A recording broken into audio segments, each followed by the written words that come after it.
X-Men. Get it!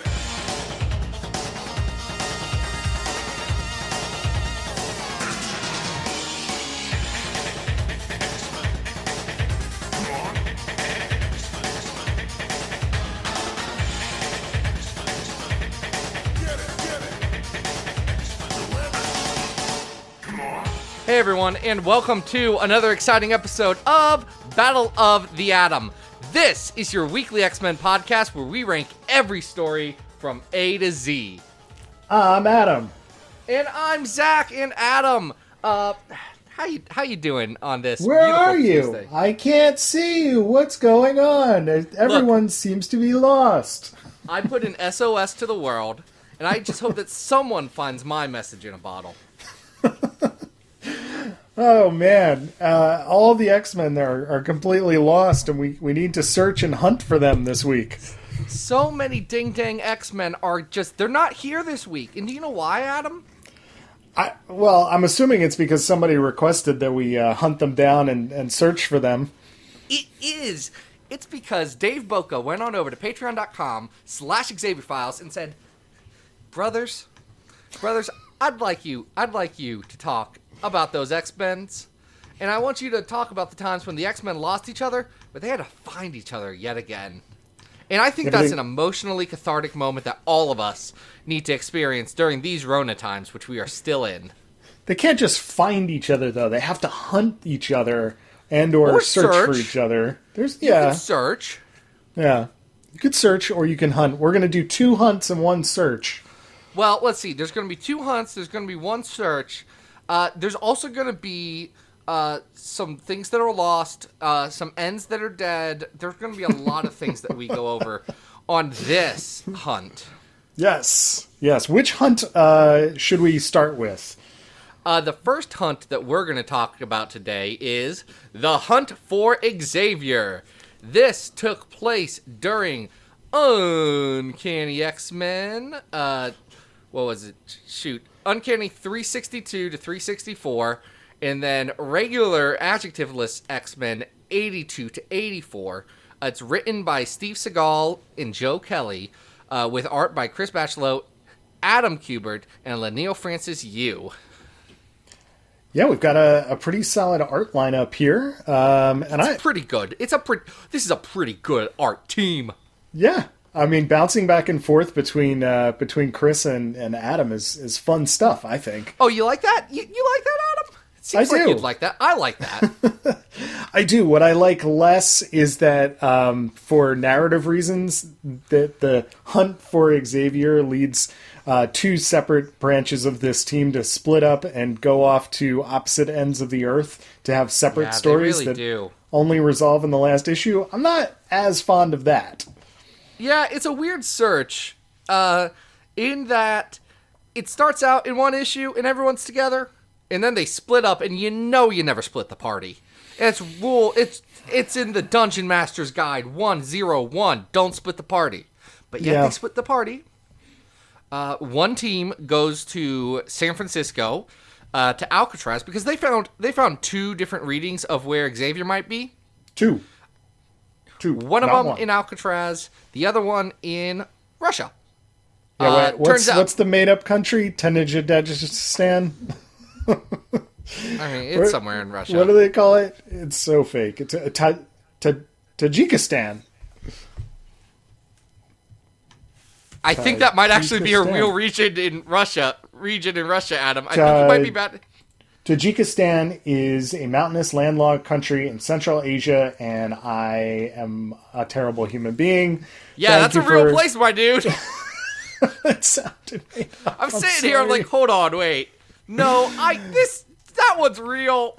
Please forgive me. When they get there, there's some sort of, like, ice town there. It's, like, frozen. Yes. They do go to a magical frozen underground village. Yes. Where they're confronted by a mysterious Cerebro. Because this is a follow-up to that time Cerebro had its own X-Men team. Yes, and there's not just one Cerebro either. There are these Cerebrites. Cerebrites. So we get Cerebrite Alpha and Cerebrite Beta, and we also get Cerebro. It's a lot of nanite infested something or other. Robots. They're robots. Yeah, sure. And the two Xavier signatures, one of them is coming from a tiny little girl. Yeah, that little girl, I honestly don't. What was her deal? Because I've read this. I don't understand what her deal was. She was like holding Xavier's powers for him? Because he gave them up? Yeah, they hung out and Xavier kind of like said, here, take my gift. And later, the two of them, she gives them back, and then I don't think, do we see her ever again? Does she? I don't know. Is this a Sapna situation? Not. Yeah, she disappears for a good long time, and that's fine. Xavier's okay. While they search for him, he's hanging out with the Brotherhood of Evil Mutants, which, this is a weird team. It's Blob is leading it. Yeah. Toad's there for emotional support, we think. Speaking in rhyme, he's Dr. Seussing it up a little bit. Yeah, that one's weird. Yeah. So Toad's there also. Post? You remember Post from Onslaught? I don't. This is my first time with Post because I still have yet to read all of Onslaught. But Post is sort of like just this big pile of discs that can turn into guns, right? Yeah, he's a living arsenal. That's Post's deal. Cool. And then, Pyro's around too. It's a whole thing. It's a weird cast. Well, Pyro is out of control. Pyro is having some major issues with his legacy virus that, I guess, stem back to... that part was very loosey-goosey for me as to... He seems to be haunted by Xavier. Did you catch what was going on with him aside from him just making sense. Really cool fire demons that attack Colossus? Yeah, Chris Pachalo's art in this it's very good. He makes very good fire demons, and that's a lot of fun to deal with here. Less good again is the plot. I mean, this was some backstory on this. The Kelly Segal runs got preemptively canceled or revamped. They were doing their own thing after Scott Lobdell. That was great, but some people don't appreciate Maggot. I don't know why, because he's amazing. But they did completely cancel that run. Brought back all the old characters y'all loved. And Kelly and Segal just had nothing in the tank, and they walked, and then they made Ben 10, so they have all the money in the world. Look, they do. Hey, and praise be. I like this lineup. I think one of the things that's really cool in this lineup is Marrow gets a really nice spotlight in especially her conversations with Wolverine. She is stymied as to why everybody thinks Professor Xavier is such a cool guy. Like, I she love just that does she's not like, get it. He sucks, guys. You're right. He's an old white dude. He sucks. Why do you guys like him so much? He sucks. Right. And she keeps going back to the idea of, like, her memories as a Morlock, and this guy never came to help us, so why do you think he's so cool? And I guess by the end of the story, she's like, yeah, I guess he's all right, but... He's fine. I guess. I mean, this is...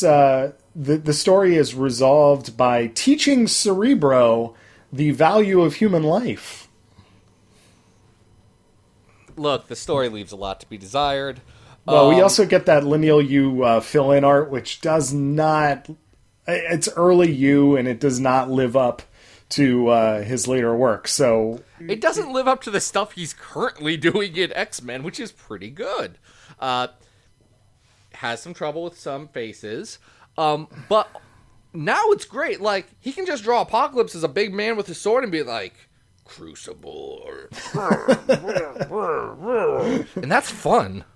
Yeah, I mean, he's definitely not the artist that we know in 2020. And it's clearly, like, rushed. So the end of this story does get kind of smushed together, which is a shame because...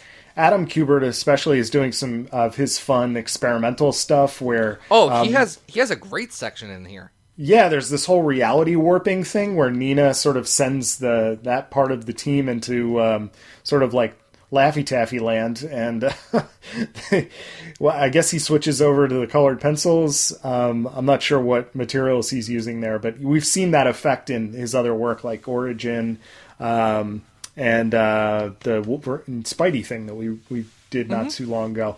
Or maybe that was long ago. I don't know. So anyway, there's stuff here that's... Time doesn't exist anymore. No, it doesn't. I think it's a Tuesday. But I think. But there is stuff to enjoy here, and even though I think it's a bit of a mess, like just by nature of those two teams being on separate storylines and then having to converge, and then it all kind of like just being rushed to the end, it doesn't feel as cohesive as it probably could have. But I would recommend it wholly on just going back and seeing Chris and Adam's art. It's pretty cool. It's pretty cool. I think we're discounting how bad the plot is because it's nonsense. But we have a way to determine this. Was that? Hold on. I just heard some, was that some ASMR content? Listen to that. Feel those crinkle tinkles up your neck. That's my lemonade. Incredible. That's incredible. Much like our incredible list of all the X-Men stories that have ever existed, ranked from best to worst, we have 363 on our list. Did you know that last week, did you catch it? It was a secret bonus Easter egg where Zach screwed up on what the 90s are in a circle. It's 0, 90, 180, 270. I don't know how I got that one so wrong. And then obviously 360, yes. Hey, I mean, I didn't realize that Tajikistan was a real country, so who's the worse. moron that today? One's worse. That hurts real listeners in our Our Eastern listeners European. in Tajikistan are going to be very angry at me. I'm probably pronouncing it wrong too. So what's on this list? The number one story on this list is the Dark Phoenix saga. The number 100 story on this list is no, it's not. It's Uncanny X-Men. Acts of Vengeance. There we go. I threw myself off there. Right under that's the time that Magneto threw Wolverine. Magneto threw Red Skull into a hole. Okay, sorry. I've been saying that so long I thought I had it right. No, we finally usurped that last week. 200 is... The Invisible Woman has vanished from X Factor... which we are not talking about this week. 300 is Spider-Man Team-Up #1, a comic that I cannot tell you much about, even though I've read it multiple times. And number 363 is the Draco, which is bad. It's terrible. It's not good, and we should not think about it, because it makes my brain hurt a lot. Where was the... Because the issue leading into this with Cerebro's made-up X-Men kind of got a recent flurry of attention recently because Steve Orlando tweeted about it. Right? That flurry of attention came from you and you alone, I want to be clear. But yes, that's at 246. I'm a flurry. Okay, what's that at? I'm sorry, 236? 246. Do you like this better or worse than Children of the Atom? I think I like it better. Is it better than 236, The Skinning of Souls? That's an interesting comparison because they're both kind of messy like that, right? Like juggling multiple plot lines and not really carrying it. Speaking of messy, is it better or worse than Quanon at 240? The Quanon arc of Fibonaccia's X-Men. I mean, for as messy as the Quanon arc is... I mean, okay, here's what I will say. I think that the artwork in this particular story, Hunt for Xavier, is better than the Andy Kubert art in X-Men Volume 2, 20-23. But I don't think the story is as interesting and or consequential. Okay, other than, here's Xavier. He's back. Took us 6 issues. Is it better than X-Men Kingbreaker, which is right below that? Which is that time when Vulcan put Havoc in a prison? I would say yes. I think I would rather revisit Hunt for Xavier than Kingbreaker. What do you think? I think that this is our new number 241. 1. All right. The Hunt for Xavier. Nice. Yeah, isn't it nice that we can come together and agree on these things? Well, we've gotten through our first hunt, so now we're gonna do a search. We're gonna do Where's Waldo? Yeah, we're gonna do a search for Cyclops. This is X-Men: The Search for Cyclops 1 through 4. It is a weird story written by Joe Harris with pencils by Tom Rainey. Hey, Adam. Hey, Adam. yeah. I know you weren't reading comics when this came out. Do you have context for this? I just want to know if you have context for this one, buddy. Well, in the series' defense, it does give you a little bit of context in that. Oh, I have context. I want to know if you have context. Well, Cyclops took the bullet from Apocalypse taking over X-Man's body. And wait, what? What? Yes? Nate Gray? What? We got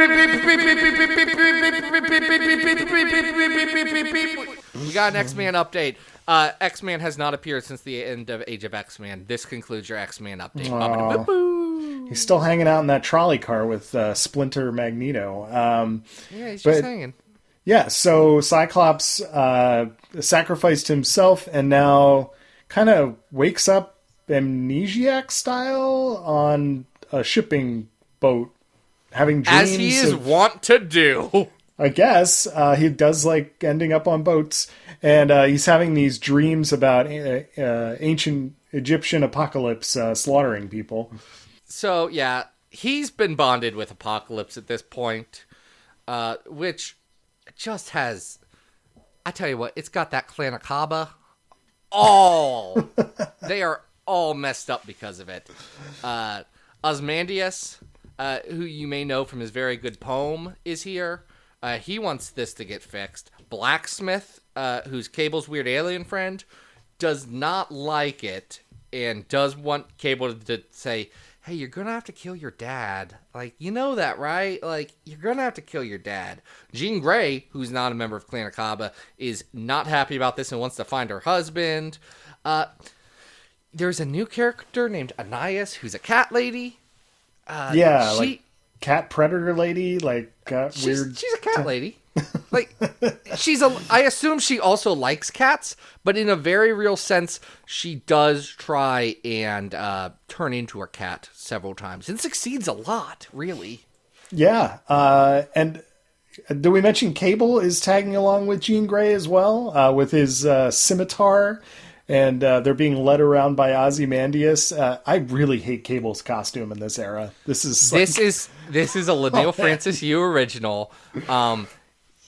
This is Cable when he decided to join the X-Men for the first time, in all reality. And the problem with him joining the X-Men is that he looked silly. Oh, he sure does. He looks very silly. Yeah, he looks real silly, actually. Yeah, Cable shouldn't wear like a head sock like this that like covers his one eye. It's not a good look. Yeah, he's wearing a mask in honor of his missing father. Okay, I guess.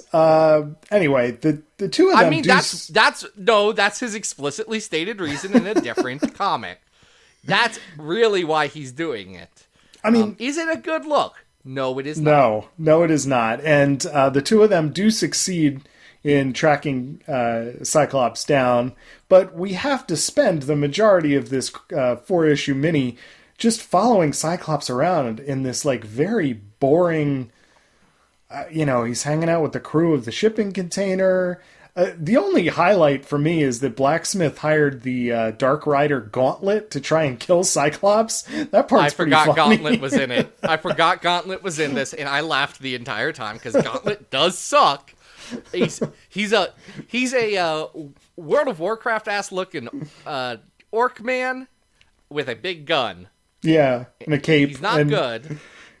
He says, top of the morning to you at some point for some reason. I don't know why. Yeah, he's an Inhuman, which means he's bad. So we don't like him. No. And I did not enjoy this very much. We do get to a point where Psyche becomes a Cyclops. It's Adam, weird. can I give you we'll get to that in a second. Can I give you some Gauntlet trivia? Ooh, Gauntlet trivia. Yes, please. You know the X-Men villain Mesmero. Yes. Mesmero has theorized that Gauntlet is an obsessive fan of the 1977 film The Gauntlet and named himself after this film, per Alpha Flight Volume 2, Number 4, a comic I will probably never read. And a comic that I'm shocked that Gauntlet from the Dark Riders is in. Gauntlet's in surprising number of comics. I mean, given how silly he is, and he's basically just like a doodle from Will's Portaccio. Like he's not even the worst. He's not even the best worst Dark Rider, because the best worst Dark Rider is Tusk. Who's a dude with a little dude that pops out of his back. Boop, pops out. He's got little dudes. Yeah, he's got little. He's a little dude machine. He's a little ivory master mold situation there, just pooping those little guys out. So yeah, I mean, I just feel like this drags so much, especially in like it's boring. Yeah, there's not much going on. Ozymandias is boring. There's no real stakes. You know, it's like, oh, Cyclops is part Apocalypse. I mean, you just kind of assume that he'll beat it, right? No one was thinking that he was going to stay Apocalypse. No, he wasn't going to be a stay Apocalypse, which is a whole thing. Yeah, this is no like Dark Angel saga where you're like, oh, okay, stakes. Like this is for real. No. What are the stakes here? Like Cyclops looks kind of funny. The stakes are clearing the table so that Grant Morrison can come in and do X-Men good for the first time in very many years. Sure. That's what the stakes are. Yeah. I don't think the art does it any favors either. I mean, I've liked Tom Rainey's stuff in certain phases of his career, but I don't particularly love the style that he's using here. It kind of tones down a lot of the eccentricities, which I like about his artwork, especially in the 90s. Right. And this goes for more of a house style. And it doesn't really do the story any favors, because it could probably use something a little bit more strange or exciting about it. Mm-hmm. Yeah, this is a disappointment. It's a cool concept that Cyclops is merged with Apocalypse, kind of, but the execution's so bad that it makes the concept bad. Also, the Apocalypse Cyclops design is very bad. I'm sorry, awful. Alan Davis. Alan, you're great. This one was... You missed, buddy. No, he just kind of has this big old, like, rectangular hole in the front of his face, and He's just got a face hole. No. So not good. I think on our list, this is worse than The Hunt for Xavier. Oh, for sure. Yeah. I think this is worse You know what's than... an interesting comparison is the other What? Ozymandias story that we just talked about recently, which was Aurora Before the Storm, which I would also rather read than this. Yeah, I kind of agree with you there. I would rather read that than this one. Is it better or worse than 279 Extraordinary X-Men 1 through 5? I don't think it's as good as that. I mean, that at least has that Ramos art. That's pretty cool. That's good Ramos art. Better or worse than the Muir Island Saga at 291? Ooh. Another boring story. Yeah, and that one really doesn't make any sense. However, the Muir Island Saga does have some Portaccio to sort of like lift it up in its weakest spots. It has those couple of X Factor issues. So I think I'd give that the slight edge. Is it? It's better than Exiles 100 at 299. It is better than Exiles 100. Now, I don't know what this Alpha Flight issue is that you have on here. That's the issue where North Star comes out screaming. Oh, okay. Well, that at least has more significance, despite that one's better. Yeah. This can be 299, right? Perfect. I like that. That's a good place for it. If you haven't read this, you could probably avoid it. Yeah, it's not going to do much honestly, for guys. you. There's a lot in this era of X-Men that's very bad. People argue this is the worst ever era of X-Men. Is that exact time? If it's like this, it's just flat. You know, it's like you left a Oh, soda that's why out it's for the a worst. long time, and you come back to it and you wonder where all the bubbles went, and well, they went up in the air. It's not that exciting. What is more exciting is what we're going to cover for our third story tonight. We're going hunting for a Wolverine. He disappeared for a while, and they made a lot of clones of him, kind of like Superman did in the 90s. But he didn't sleep in a Kryptonian matrix. He got woken up by a bad Greek goddess-ish Oh, thing. man. I have not read Return of Wolverine since it came out. I think it was bad. I But never we're not read talking it. about that. No, we're not talking about that. What are we talking about? Because this is a heck of a lot of miniseries if we were to talk about all of it. So Yeah, we're not no, talking about so- all of it. No, we are going to talk about what I think of as the core story here, and that is because Charles Soule wrote all of it. We're going to talk about Hunt for Wolverine, Volume 1. We're going to talk about Hunt for Wolverine, Weapon Lost. And we're going to talk about Hunt for Wolverine, Dead Ends. So, Hunt for Wolverine, number 1 is Charles Soule with David Marquez, and Pablo Sequeira does a bit in there. Dead Ends is Soul again with Ramon Rosanos. And then Weapon Lost, which is the 4-issue miniseries here, is Matteo Bofagene, who does the art there. There were 3 other series that spun out of this. Claws of the Killer, Adamantium Agenda, and Mystery and Madripoor. Look, none of them are good.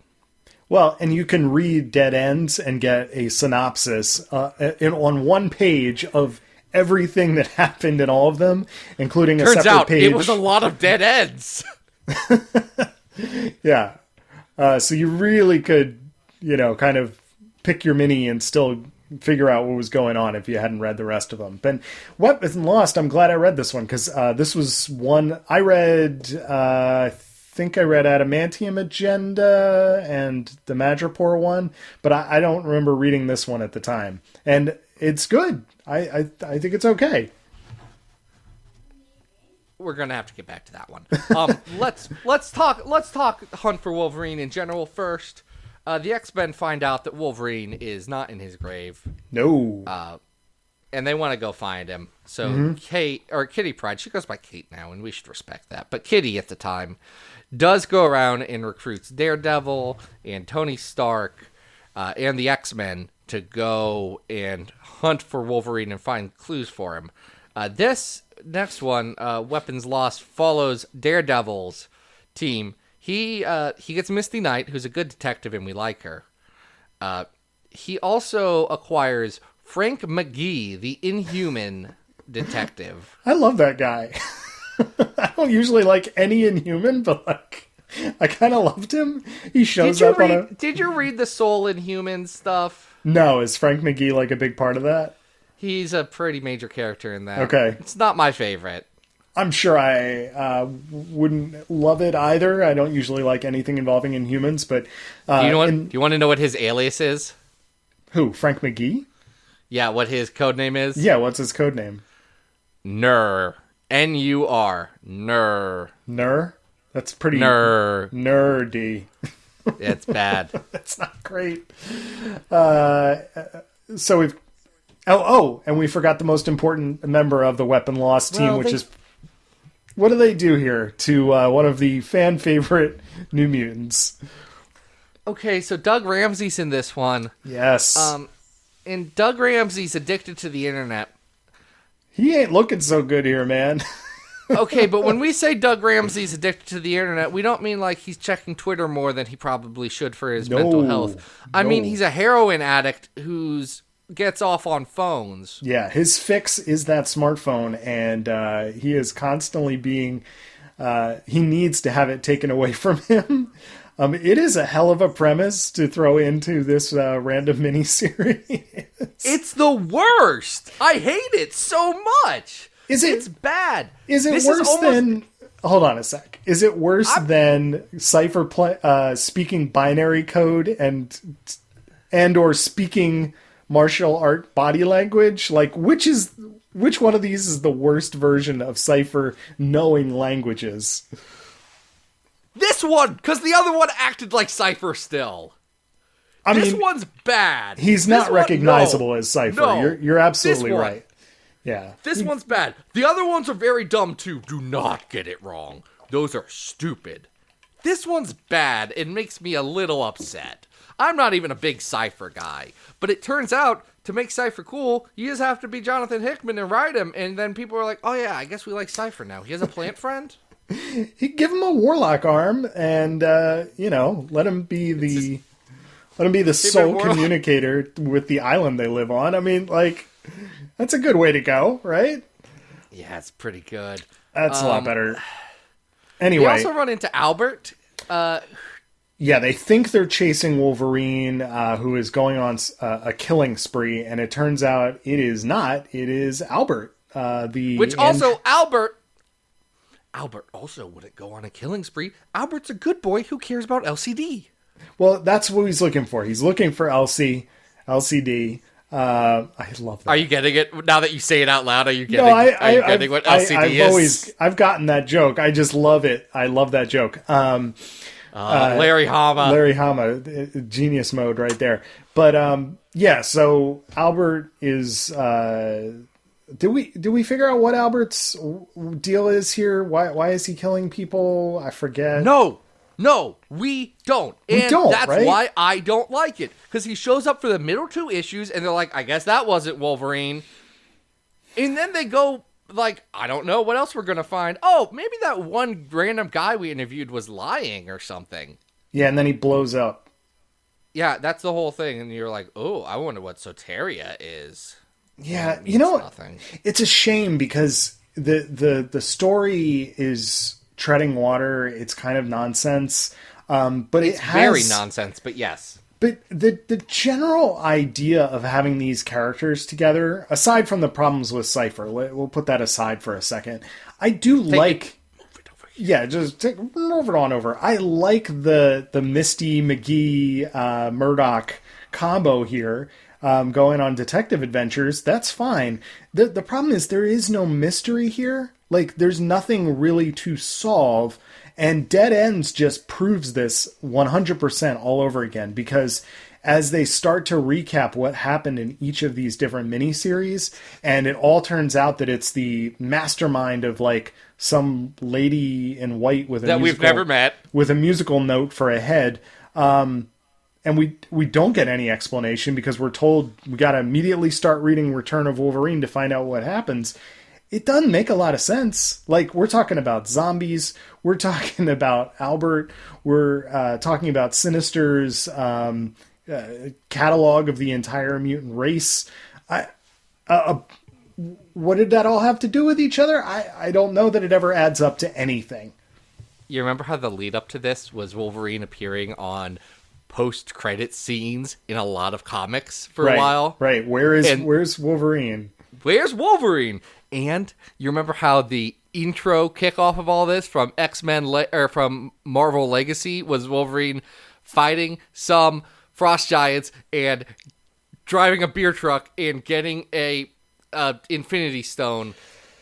And then giving that off at the beginning of the freaking Gary Duggan Infinity whatever Wars or Warps or whatever it was, and saying, never mind Black Widow, I'm not going to be in this crossover anymore. You go do it. Yeah. I mean, you remember how none of that matters to any of this or to Return of Wolverine? Nope. It's all a plot to get our money. They want our money, Adam. That's why they put out 16 issues of miniseries. I mean, were irrelevant. Yeah. If you go through everything from the death of Wolverine all the way through Wolverines and all of the spin-offs that came out in his death, and then all through Hunt and all through Return, I mean, it's just an endless stream of nonsense that was unnecessary and you nailed it. It's just a cash grab. Like, there really was no need for any of this to happen. We spent a lot of episodes before we said they're just trying to get your money for this commercial endeavor they have. I mean, and there are some interesting little things that happened, but they were at the end of... We didn't realize that, like, the idea of there being a mole inside the X-Men. Really the only lasting thing that's come out of this is the Betsy Braddock switch out of the Jim Zub series, and that was really kind of almost an afterthought in that series, too. I mean, I guess also Wolverine's around again. Oh, sure, but he doesn't have hot claws. He doesn't have hot claws. Hot claws aren't in this story. We can't get too distracted by hot claws right now. All right. And I'm going way outside of the parameters of what we're talking about for this particular way we've set this up. But I think the context on this one irrevocably informs our decision on it. Absolutely. I can't see a way it doesn't. no. And there's, I'll give it credit. Like, there is some really good Marquez art in the first issue. I love what, is it Bafani? What the Weapon Lost art is great. It's a really good looking book. I like it a lot. He's a good hand. Yeah, and it fits the noir style that I think that Soul is trying to go after with his story. I don't know if he's really successful, but the artwork is fantastic. Dead Ends just kind of, it feels a little more villainy. You ever feel bad for Charles Soule that he's the second worst Daredevil writer since the year 1998? He even had a decent run. I have not read his Daredevil arc, so I'm not sure. Yeah, he. I mean, look, his Daredevil run's not bad. It has a weak ending and a weak beginning. There's a lot of good stuff to like in the middle, but Daredevil's just been so good for so long that it doesn't matter. Man, you gotta bring your A game. Yeah, everybody that gets on that destroys. So yeah, Daredevil's pretty good. I like Daredevil a lot. I'm loving the Chip Zdarsky stuff. You been reading that Zdarsky Devil? I've only read a little bit of the beginning of it, so I got to catch up. Get on that app and pick up that Zdarsky Devil. Yeah, that Chip guy can write. yeah. Kingpin gets so mad at a rich person because he found out that the ultra rich are so much more evil than criminals that he kills him in a bathroom and feels very sad about it. Because he's the mayor of New York and he's like, I did everything. And these people, I'm rich. These people make me look poor. I can't deal with that. It's very good. That's a good Kingpin take. I like that. Yeah, Kingpin also thinks you should eat the rich, so that's fun. Yeah, unfortunately, there is no Daredevil extended cast in Weapon Lost, so there's just not a lot happening here, and it's not something I can recommend. It doesn't really have much consequence, and aside from some pretty handsome art, I don't know what else to say about it. I don't either. Do you like it better or worse than Search for Cyclops at $2.99? I mean, I would give it the edge only because artistically I think it's doing some better stuff. I mean, it's still that Marquez stuff in that first where the Reavers are coming after the cabin where the adamantium encased Wolverine is, but I mean, I don't know that I would go too high, you know? Is it better than the first Adam X the Extreme issue? That's at 286. Is it better than that? I mean, I think from a craft perspective, probably yes. But probably like, in terms of a story, I don't think we're really that much higher than, let's say, 284, which is Colossus Bloodline. You know, like it's telling a story that's largely inconsequential. It's probably better than Cable the Long Way. Yeah. Where Cable goes to Genosha. Yeah. But I don't think I would put it above Bloodline, which is, you know, at least the fun concept that Peter is descended from the actual Rasputin. That's kind of crazy. From the Mad Monk himself? Yeah. This can be 285 then. Yeah. All right, great. That's a good place for it. We did it. We found all the X-Men. And if you were listening at home, you can hear some weird audio cues, and if you play this backwards at half speed, you may be able to find the X-Men clues that we hid in this very episode. Nope, we already did them now. You can't tell people. Dave Boca, thank you so much for being on this Patreon feed and saying, hey, buds, I'd like to give you some money. If you want to be like Dave, save your money right now. There's a global pandemic. Everyone needs to help out whoever they can. If you seriously want to help out us, though, or get a story on this list, you can go to patreon.com/Xavier Files. There's multiple different tiers, including early access to all the episodes, exclusive knowledge on stuff, the ability to vote on what stories we're going to talk about to fill out the rest of these, because both of those other search and hunt stories did come from Patreon requests. And that's about it. You can find what I've got going on at XavierFiles.com. Also, last week, I was on Polygon.com. I ranked the top 10 Wolverine stories, which was an excuse for a website to let me talk about that time Wolverine fought cocaine. It was great. Good choices there, Zach. I thought that was a lot of fun.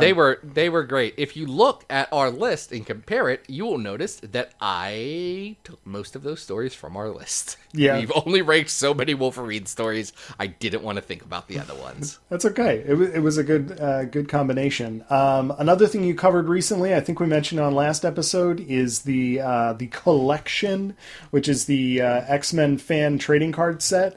So yeah, we did that one. Yeah, so if you haven't downloaded that PDF, it is floating around. I think it's been covered now by Xavier Files, Newsarama. I think CBR did a piece on it too. Make sure Comicbook.com did for sure, yeah. Yeah, that's who it was. I don't know if CBR did a thing, but definitely get your hands on that. If you're an X-Men fan, you will absolutely love it. Great art by some really, really talented people, and it was a lot of fun.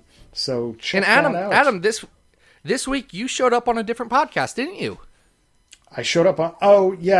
Luke Hare did this sort of like When the Levees Broke interpretation of Ultimatum.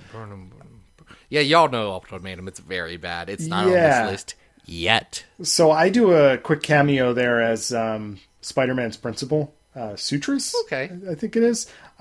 Zach, why aren't you on that? Because Luke forgot about me. Man, that's sad. That is not okay. Hopefully you'll be in part 2. So we'll see what happens. Yeah, if you go to @Coltreg on Twitter, you can listen to that. It's got Miles Stokes from Explain the X-Men and a whole other bunch of really great, amazing people with great voices, and it's some interesting stuff. Yeah, I think that's all we've got going on. Next week, you know what we're going to talk about, Adam? No, actually I don't. What are we talking about next week? Let me go to the other. Oh, dang it! I forgot about one of the stories we're covering next week. I hate it. Y'all, we're talking about Phantom X next week. I love Phantom X in general. Yay! That's a nice surprise. I had forgotten about that. One of these stories is very bad, and we're going to have to deal with that. That's okay. But until then, guys, I've got to tell you that this has been Battle of the Atom, and we hope you survived the experience. Get it!